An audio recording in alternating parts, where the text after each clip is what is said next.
Okay.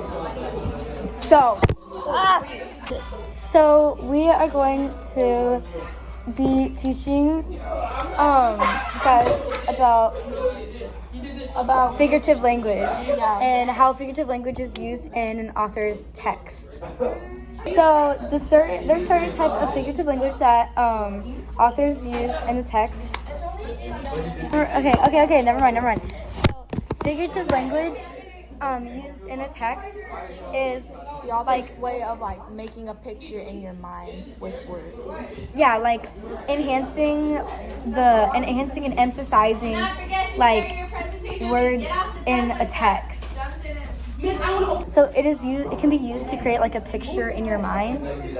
I just said it. Okay. So some types of figurative language is simile, onomatopoeia, metaphor, oxymoron, idiom, Personification, hyperbole, and alliteration.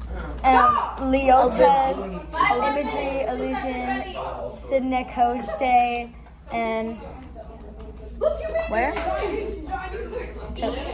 Meta-nonomability. yeah. Okay, so I am going to be reading an excerpt from the poem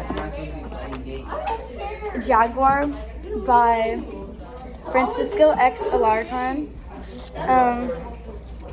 So, some say I am now almost extinct in this park, but people who say this don't know that by smelling the orchids in the trees, they're sensing the fragrance of my chops, that by hearing the rumbling of waterfalls, they're listening to my ancestors' great roar, that by observing the constellations of the night sky, they're gazing at the star spots on my fur, that I am, and it will always be the wild, untamed, living spirit of this jungle.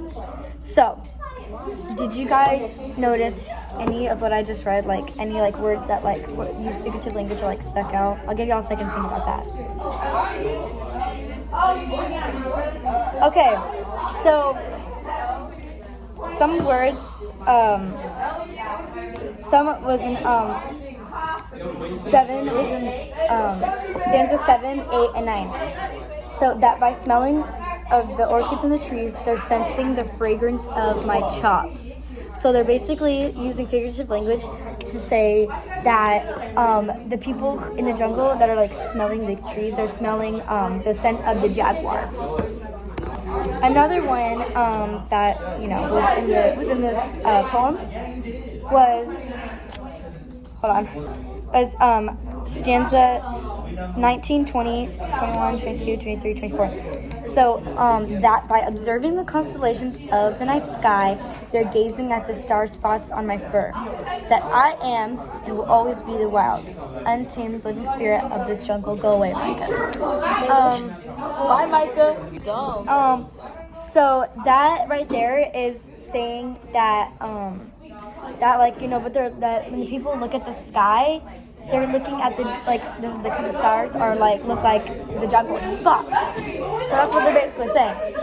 And then that the jaguar is the wild. That is figurative language there. And that the jaguar is the wild. And that it owns the jungle. And then the untamed living spirit of the jungle.